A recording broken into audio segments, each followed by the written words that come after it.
Today we're kicking off a new series, Living the Dream. And that's exactly what we're gonna talk about, is we get dreams all the time, but are dreams given by God, or do we misunderstand them from something else? Let's check it out. Well, good morning. Good morning. Hey church, it is great to see you. I know it's late to say this, but Happy New Year, because we didn't meet last week, yeah? Woo! First one of the year, and you're so excited. I can tell, you're just brimming with excitement. I hope you're excited, because I haven't preached in a couple weeks, so be comfortable, I'm just gonna say. I got lots stored up to say and a lot of energy to get out. And when I don't have this on Sunday, like that energy just gets pent up all week long and I have no real escape for it other than chasing my little children around. But anyway, we are so excited that you are here. First, I wanna say, if you are new with us, we tell you this every week, but we love our chance to get to meet you on your way out at the hub right before you leave, just to say hi and have a gift for you, thanking you for joining with us. And before we dive into our text and kind of this new series that we're going to go through, I want to just kind of talk a little bit about what I'm most excited about in this new year here at Cross Church. If you've been with us and you kind of joined us some of last year, really in the second half of last year, we talked about one of the most kind of the biggest thing, like we kind of have a dream board on what our church is, what is our focus, is we talked about this prayer initiative. And this initiative to put prayer at a focus in our church, to build a prayer culture inside the church body that we have. And we're gonna continue on that, really kind of put gas on that fire in a big way in 2023. Some of the practical ways we're gonna do that is some of what you heard from Scott is we're gonna be having prayer summits. And we're gonna do one at City View Church, which is a really close friend, Pastor Jeremiah, just down at 35th and Greenway. We're gonna meet and have a bunch of churches gather there. But then through Cross Church, once a month, we're gonna have a Tuesday night where at all of our different campuses, we're gonna gather and just have a night of prayer. And in those prayer summits, and the first one we're going to start about is February 7th, and we're going to do March 7th, April 4th, and May 9th. Kind of start to put those on your calendar and mark that. That's going to be a time corporately that we gather to seek the face of God, to pray to him, to say, God, what do you have for us as a church in our community? What do you have for us individually to live us out better? And that is going to be an important time, but it's not just going to stop there. We're also going to continue our monthly Wednesday morning gatherings. Like we said, this Wednesday, 6 a.m. I encourage you, if you're not at work at 6 a.m., come join us. I will be here. We don't know about it. Me and Josh will be here. If anyone else, we'll see. I know it's early, and it's like pitch black right now when you walk outside at 6 a.m. You're like, where's the light? The sun isn't up yet. But we'll be here, and we're going to pray, and we're going to talk about where God is going. We're also going to see more of that in our worship service, as you have seen, and we're going to continue to, and we're going to talk a little bit about that at the end of the sermon today. We're going to be doing these in our Bible groups, and here's all this, and why you're like, okay, why is this so important? One of the churches we talked about as we kind of been going through this process that has done this is they adopted this slogan called that every meeting is a prayer meeting. And that's kind of what we want to see some of the culture turn here in Cross Church, is that we want a holy, dependent church on the presence of God. And I say that and you're like, well, yeah, that sounds right. That sounds like what church should be and what church is. But if we're not careful, we rely on ourselves a lot. We do it in our personal lives and we do it in our church life. If it can be great when we have guitars and flashing lights and a guy who can talk for 30 minutes and someone hold your attention, and it can be, we can depend on those things instead of depending on the almighty power of God. And in 2023, this is gonna set us up for where we continue to go in the life of Cross Church, is we wanna be known as that church so that when people come here or when they come into contact with us in our neighborhood, that they say, oh, that person has experienced God. That person knows what it's like to depend on him. And you see, that's the goal of church, is that when you come here, when we sing songs, when we worship, when we read God's word, that we experience him and develop a deeper knowledge of who our God, Jesus Christ, is. And you see, I firmly believe that this is the God-given dream that God has put on the hearts of our elders at Cross Church, that has put on the hearts of our staff, and I hope he continues to put it on the heart of our church family. So with that said, this morning, I want to kind of launch into some of this and talk about what does it mean to have a God-given dream. If you notice that we are starting this new series today, and we're actually going to be continuing through the book of Genesis. If you've been with us, we've been in this book for a while, and we're kind of in the last half of it. In the last half, we're going to talk about this thing called living the dream. And when I say that, maybe you're like, what does that mean? Like, what is the dream? Or is it, what does that look like? Who gives that to us? What kind of form does it take? Because when I say that word, maybe a lot of things go through your mind. Especially this time of year, as we get to New Year's, is sometimes we're like, our dreams are more like goals or aspirations or resolutions. Quick show of hands, is anyone reading your Bible still every day? Okay, just kidding. What about going to the gym? Yeah, okay. I decided I'm not going to do the gym thing this year, and I'm just going to continue to read my Bible. So it was a big sacrifice. I weighed the two, and I was like, the gym's not worth it. But what is a dream, right? What does it mean? And when we get a little further into this, what does it mean that like a God-given dream? And over the next 6 weeks, this is exactly what we're going to dive into, is we're going to study the life of a man named Joseph. And Joseph was a dreamer. And not kind of totally the dreamer of a guy that just had his head in the clouds or just really liked rocks like a lot of people in Sedona, but a dreamer in the fact that God spoke to him, that God gave him direction on which way he was going, that gave him a path that he went forward to. But here's the things about dreams that God gives us, is usually they just don't happen overnight. And we're going to see in the life of Jacob that God didn't just give him a dream and then like a year later or a couple days later, all of a sudden that dream came into fruition. I think too often dreams, when we see them, they're a little bit less like a Facebook astrology quiz. And if you don't know what I'm talking about, you know, when like people like so-and-so like clicks on a bunch of answers and it's like, in 2023, you're going to be like rich. And I'm like, bro, you said in 2022, you were going to like have a better job and you still complain about your job every day. So I don't think that quiz is working. But it's less like that. And a lot of times more, it's like God continually investing inside of us, continually pouring into us, continually seeing how it sees and kind of go through us. And today, as we kind of start this aspect in Genesis chapter 37, we're going to see that Joseph started with a little bit of bumpiness. And we're going to see that he didn't have a great grasp of the dream when God first gave it to him. And herein lies the same problem that I think many of us face today. So here's what I want our starting point to be. And this is the problem that all of us, I think, could fall into this trap. And we're going to see in our text today is too often we don't understand our God-given dreams because we see them through a man-centered lens. I firmly believe that God has a dream for you.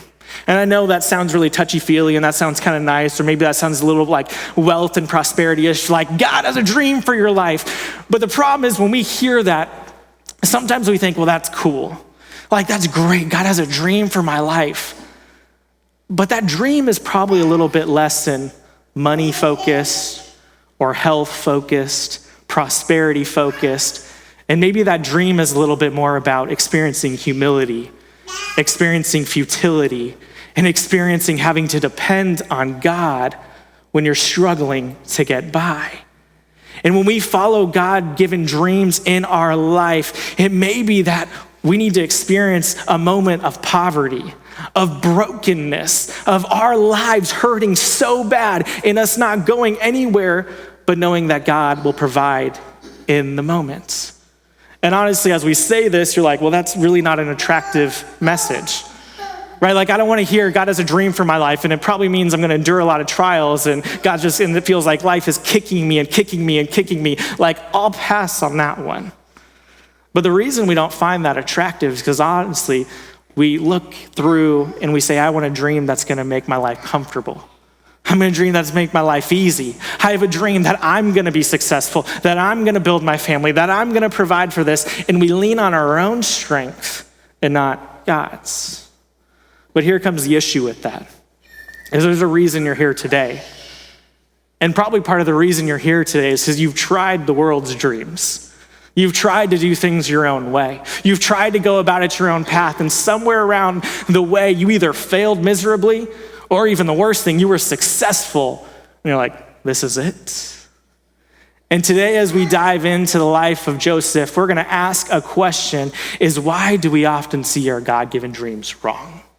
Why do we see this dream that God gives us as something better, as something greater, and us wanting to run from it? Why are they so hard to grasp? And why do we not often see them in the right way? And this all starts in Genesis chapter 37. If you have a Bible, you can go ahead and flip there, or you can open up the YouVersion notes in your phone. And in Genesis chapter 37, we dive into this story in verse 1, and it says this, that Jacob lived in the land where his father had stayed, the land of Canaan. Now, as we kind of dive into this text, I love this, and a little background here. If you haven't kind of been tracking this whole way, we studied in kind of the last half of 2022, this man named Jacob. And Jacob, his name literally meant deceiver, right? Like such a poor choice of name. Like that's literally what your life is gonna be marked by. And he lived up to it, right? He deceived everyone around him. But eventually along the line, God actually renamed him. And he renamed him Israel. And he went from deceiver to prevailer. And then he had a family. He had a few too many wives, and it led to a lot of kids. That's a different story. But as he had this family, all of a sudden God started to do some things in the life of Jacob. And it really starts to pave the way for his son that we're going to pick up in this story of Joseph. And Joseph is really gonna pick up in 37 and take us through the end of the book of Genesis and kind of pave a way for the future, pave a way for the book of Exodus. And it continues, and we all kind of see this start in verse 2, where it says this, that these are the family records of Jacob. At 17 years of age, Joseph tended sheep with his brothers. The young man was working with the sons of Bilhah and Zilpah, his father's wives, and he brought back a bad report about them to their father. So these were his half brothers that he was working with. Verse 3, now Israel loved Joseph more than his other sons because Joseph was a son born to him in his old age, and he made him a robe of many colors for him. Verse 4, when his brothers saw that their father loved him more than all his brothers, they hated them, and they could not bring themselves to speak peaceably to him. Now, when we kind of dive into this text, here's the first thing when I see, and we ask this question of how do we often see our dreams wrong? And I think we first get a peek into this in the life of Joseph. And our first thing is when we look at our God-given dreams, one thing I can think we can learn from Joseph is we often don't have a good grasp of reality. You see, as we dive into this text, the Bible gives us a few details.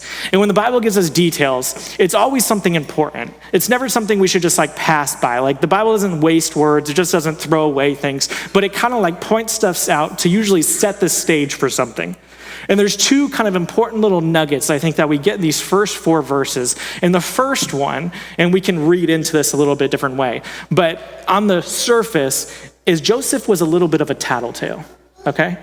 Did you read that text? He went to go work with his half-brothers, and we don't know if he was justified. He could have been justified. Maybe they were doing something wrong, whatever it was. But then he saw it, and then he went to his parents and be like, hey, Dad, guess what my brothers did, okay? I know because I've done that many times. I'm the youngest of 2 older brothers, and I used to tell a lot, and I got beat a lot for it, okay? So much so. But anyway, we're close now. It's cool. Not that I have trauma years later. But here we see right away that he's a little bit of a tattletale, right? He like says, and it's funny, he actually had 11 brothers, okay? That's a lot of brothers. And a lot of them were stepbrothers or half brothers, I should say, in there. But what's funny here is like he goes and he tells on them. And then my first thing is like, I guess Joseph never understood or heard the word like snitches get stitches, right? That's what I grew up with. My oldest brother gave me stitches twice. They're complete accidents, but that's what he claims, accidents, like hitting me in the head, carrying shelving, right? Like, feel like there was some pent up anger. He like steered into me or something, I don't know. But Joseph, okay, first thing it tells us is he was a little bit of a tattletale.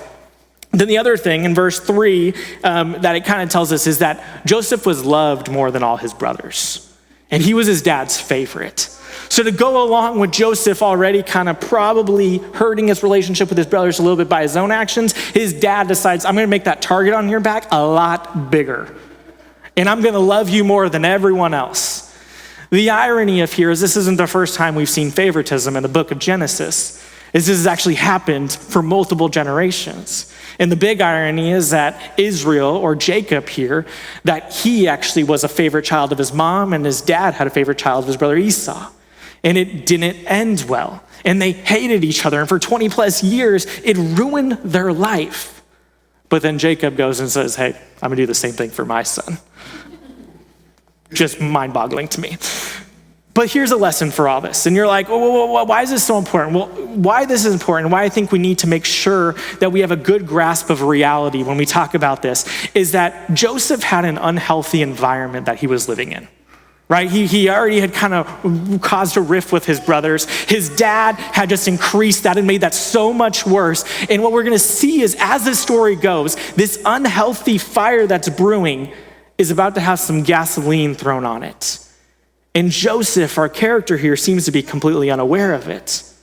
And the lesson in here, for us, is that if we don't just have a God of the miraculous. I believe we have a God of the miraculous, but we also have a God of the practical. And sometimes in that practical things that God gives us, he is miraculous. In this series through the book of Genesis, we studied at the very beginning in Genesis chapter 1 that God created everything. That everything was created, and by him, by his words, by speaking, that everything came into being. And we see that God created the entire world, but he also created systems. He created structures. And even in a fallen world, God has given us brains on how to help navigate our environment. And too often, we can almost be reckless. We can just say, like, God's got me. I'll just do whatever I want. Like, he's going to protect me. I'm just going to, like, say that. I'm just going to do this. And, like, it'll be okay because God loves me and God's there. But if we're reckless in that aspect and we don't kind of understand our situation, too often it leads to a bad area. I had a coworker once who I thought it was funny. We actually had very similar interests. And we used to talk and have a great personal relationship together. And during that time, we used to talk all the time. We'd talk about movies, talk about everything else. But sometimes at work, we'd butt heads a little bit. And I'm like, it's whatever. I grew up with brothers. I'm kind of a jerk. I'm kind of abrasive. So it's no big deal. But over time, we butted heads. Finally, we weren't at the same organization anymore. We were at the same company. And he left. And all of a sudden, he like scrubbed me off all his social media. Like we weren't friends anymore. I didn't follow him. I was blocked, and I was like, wow, the reality I thought was we were still cool and we were friends, but I guess I rubbed him the wrong way in a lot of things. And so often in our lives, we can be the same way. We perceive things like everything's great, everything's awesome, like it's cool, like I don't have to worry about it. I think it's good in my side, and we're kind of completely unaware of the reality that is happening around us. And here, as we continue on and we see this, is that just be like what we see in Joseph's life is just because God gives us a dream and a destination of where we're going doesn't mean it's going to be an easy path to be there, and doesn't mean that we're not going to have to think critically on how we can navigate that. And it is our responsibility to understand our present to prepare for how God is going to guide us into our future.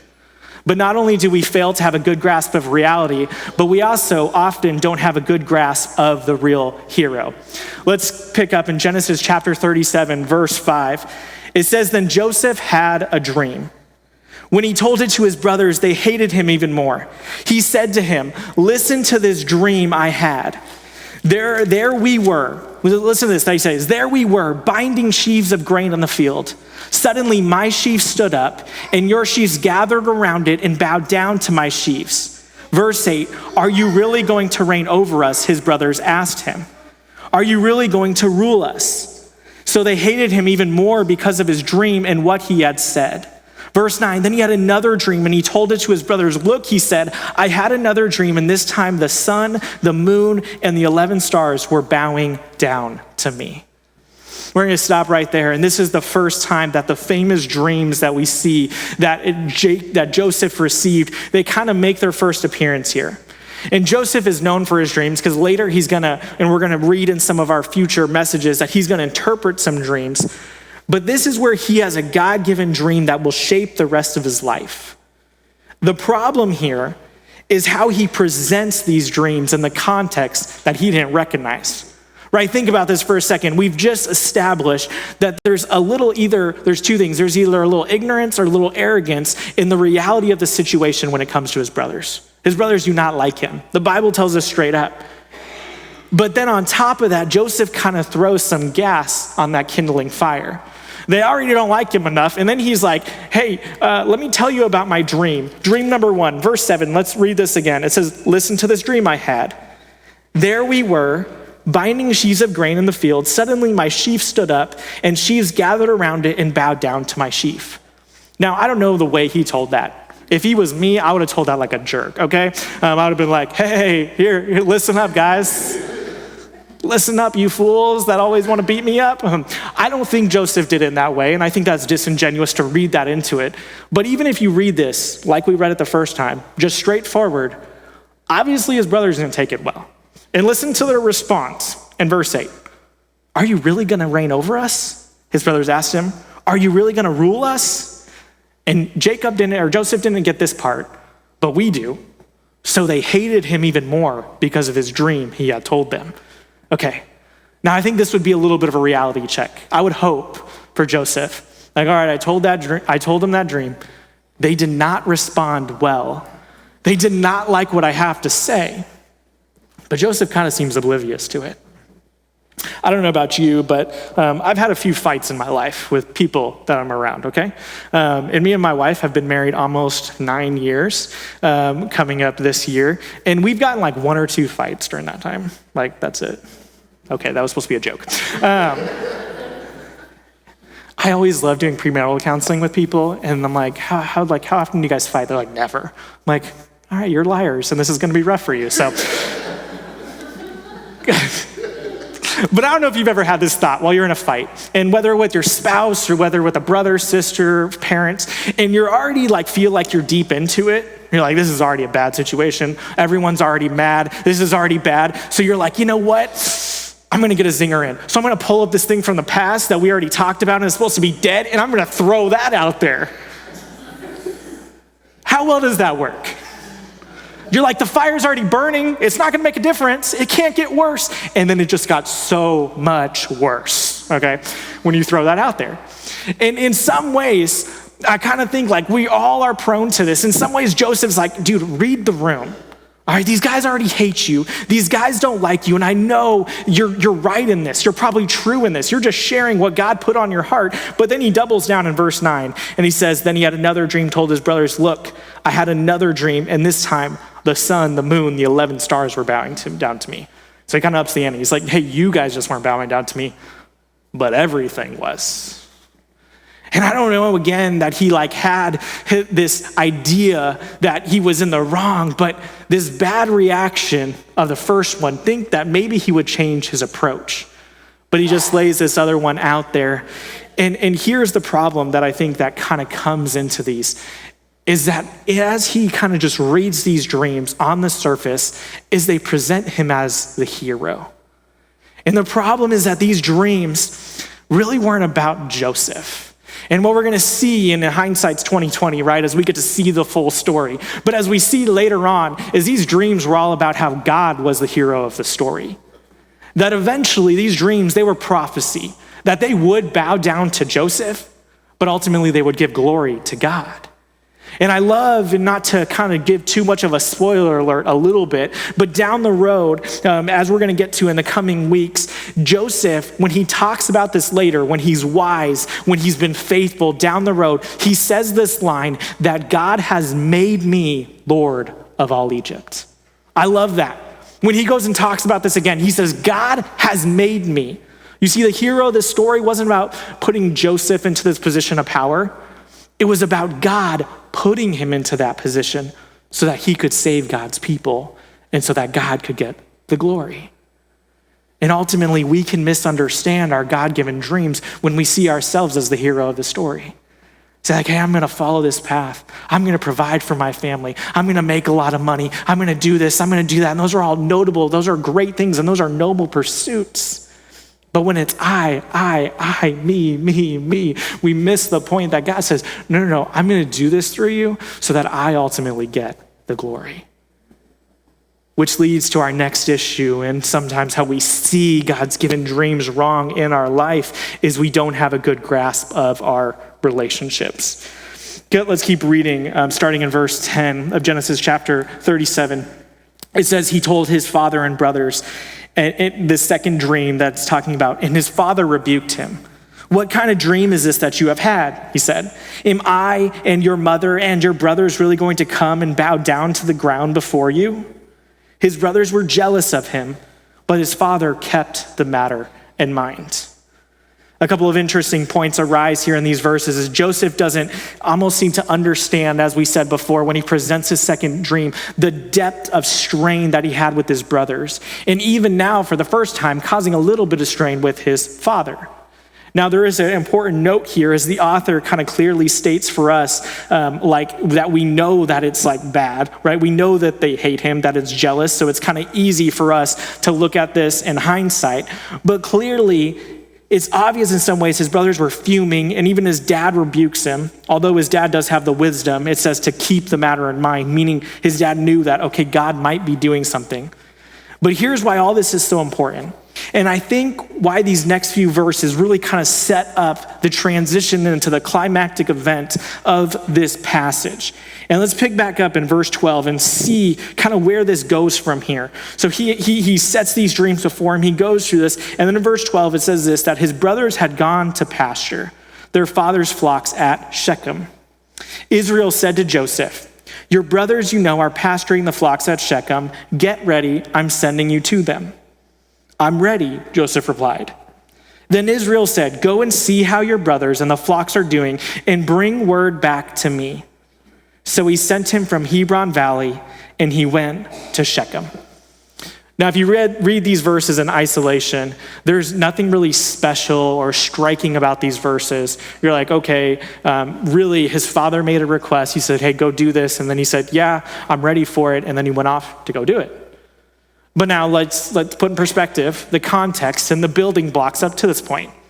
We learn at the very beginning that Joseph was a little bit of a tattletale. We learn after that he was his father's favorite. He was his father's favorite, even got a coat to mark he was the favorite. Scott wore a coat of many colors or a shirt of many colors today. He said, I failed in not doing that, so I'm sorry.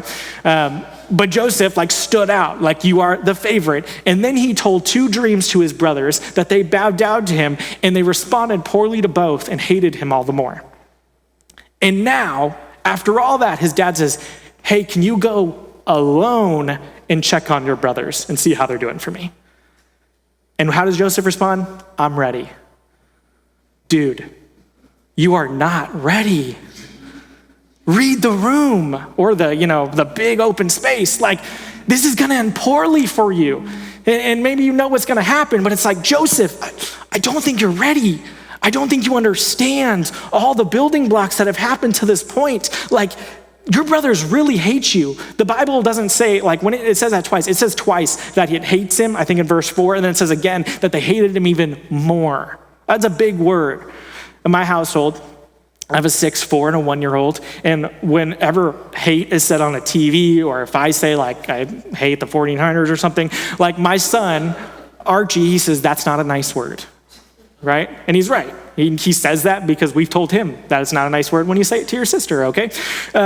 So every time we say, he's like, that's not a nice word. That's not a nice word. And he's right. It's not a nice word. And in here, we see this vitriol, this brewing behind the scenes.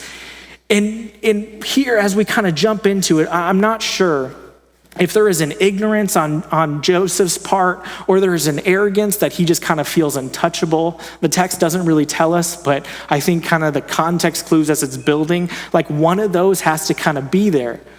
But this narrative is building to this idea that something bad is going to happen. And something bad is on the horizon. And as for us, as we read this, I think it's fair to ask and reflect on how are our relationships doing around us? What is it really like? And maybe sometimes people won't come out and explicitly tell us something's wrong, but maybe there's things brewing under the surface. God's blessed me enough that I've kind of been in, I think it's a blessing, sometimes it's a curse, but like I've been in some positions of leadership or managing or been the boss at some different times, whether HR, and I even currently do some now. But here's how my go-to as a manager, as a leader, is I operate inside a business context of no news is good news. And I think I got this from working human resources, right? Like, as long as nobody's beating down my door, putting a request in that someone's abusing them and firing them, then I'm gonna say everything's great. Like, no, nothing's on my desk, it's good. Or I don't have an email complaining about someone, yes, this is great. But if we operate like that in our relationships, that's not always gonna go well.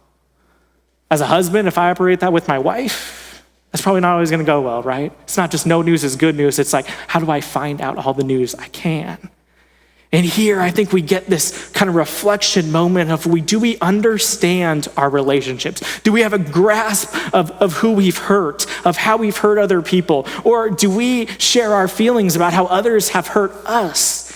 And here, it's like is walking into this situation that we know is not good. And I do want to make a note here that Joseph's brothers were full of sin. And there's no question about that. Jesus tells us in the New Testament that to hate someone in your heart is akin to murder, right? When he talks about that in the Sermon on the Mount, when they say, I've never murdered, he's like, well, you've hated a brother in your heart, so you've done the sin already. So they were full of sin, but you also got to think, they also didn't want to bow down to a brother in the future who brought them nothing but anger and jealousy in their presence. Which leads to our very last point, and how I think we can so often misread our God-given dreams is we don't have a good grasp of life's ramifications. Let's pick this up at verse 15, and we're going to see two kind of another big sections that's going to finish out this story we're looking at today. And it says this, that a man found him there wandering in the field, and he asked him, what are you looking for? I'm looking for my brothers, Joseph said. Can you tell me where they're pasturing their flocks? They moved on from here, the man said. I heard them say, let's go to Dothan. So Joseph set out after his brothers, and he found them at Dothan. Verse 18, they saw him in the distance, and before he had reached him, they plotted to kill him. They said to one another, oh, look, here comes the dream expert. So now, come on, let's kill him. Let's throw him into one of the pits. We can say that a vicious animal ate him. Then we'll see what becomes of his dreams. They didn't think of this in the moment, okay? Listen to that language. That's some angry brotherness coming out that's been brewing for years probably. They didn't just think like, oh, here's a hole. Oh, here he's coming. I said, kill him. Let's throw him in the pit. We're good. Like, no, this had been building. Verse 21, when Reuben heard this, he tried to save them from them. He said, let's not take his life. Reuben also said to them, don't shed blood. Throw him into this pit in the wilderness, but don't lay a hand on him, intending to rescue him from them and return them to his father. Now I want to pause right there because I think in these verses, there's an interesting kind of literary transition here. That there's this moment of transition where Joseph kind of moves to becoming kind of from the safe harbor to kind of moving into becoming a victim of a really cruel and savage world.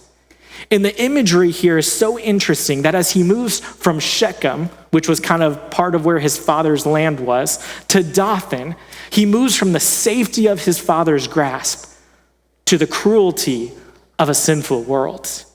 And as he kind of makes this trip, all of a sudden, this 17-year-old kid at this point, where you can give him some grace, right? Because we all make stupid decisions when we're 17 years old and after. But as we know, the world isn't forgiving. Just because we make dumb decisions just doesn't mean that it's like the world gives us a pass. And as he passes here from the safety of his father's grasp, he doesn't seem to understand the ramifications of his prior actions in this new, brutal, cruel, sinful world. And we look at this and say like, yeah, Joseph did some things, but he didn't do anything that bad. Like, yeah, he was a little bit of a punk. Yeah, he probably could have more tactically shared these things, but he didn't deserve to be killed like his brothers are trying to plot right now. But let's see how unforgiving this world truly is, picking up at verse 23. It says, when Joseph came to his brothers, they stripped off Joseph's robe, the robe of many colors that he had on. Then they took him. They threw him into the pit. The pit was empty without water. They sat down to eat a meal when they looked up. there was a caravan of Ishmaelites coming from Gilead.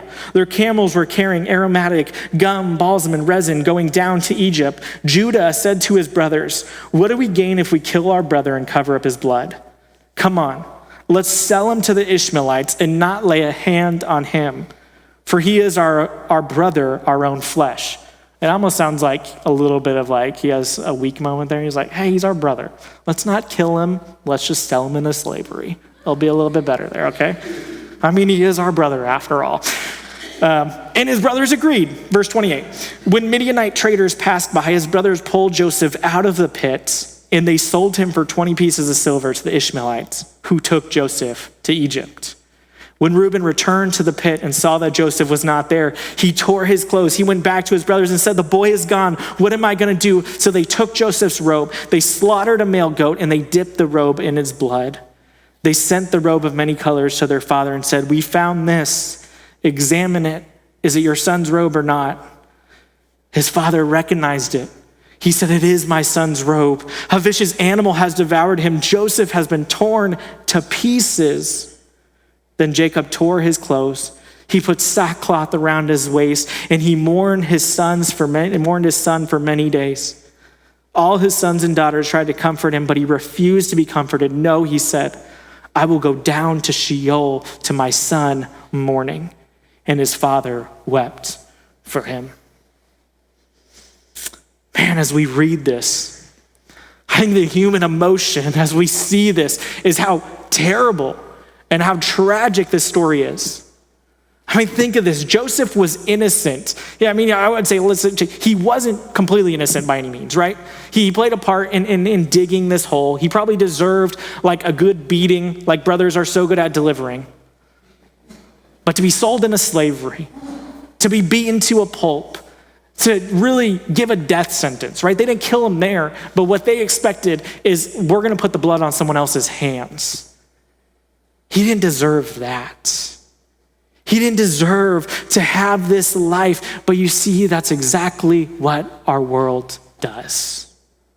Our world will beat us up.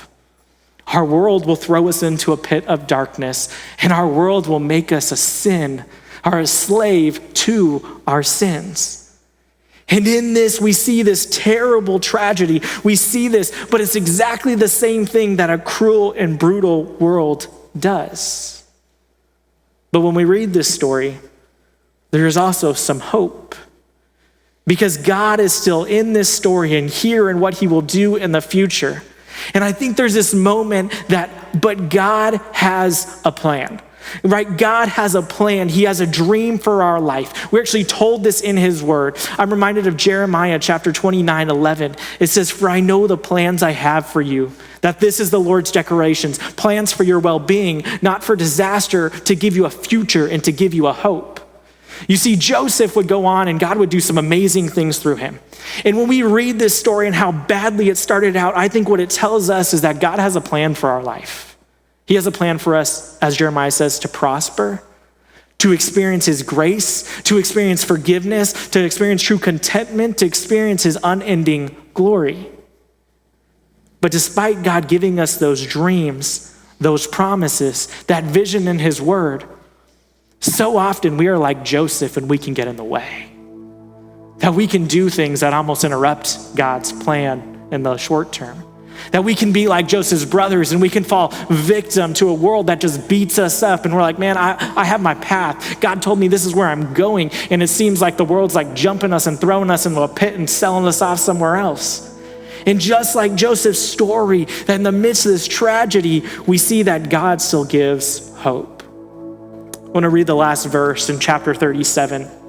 And again, this verse in isolation doesn't mean much, but it really sets up everything that will happen in the rest of Joseph's story. And it says this, that meanwhile, the Midianites sold Joseph in Egypt to Potiphar, an officer of Pharaoh and the captain of the guard. You see, eventually he gets sold off to someone else. And God starts using Joseph. And for the rest of the series, we're going to see how God kind of has his hand and his sovereignty all over this story. But for us today, where I think we land on and what gives us hope in the fact that sometimes we mess up, sometimes our world is cruel and brutal, is unfair, is here is the hope that God's divine planning is bigger than a sinful world's uninformed interrupting.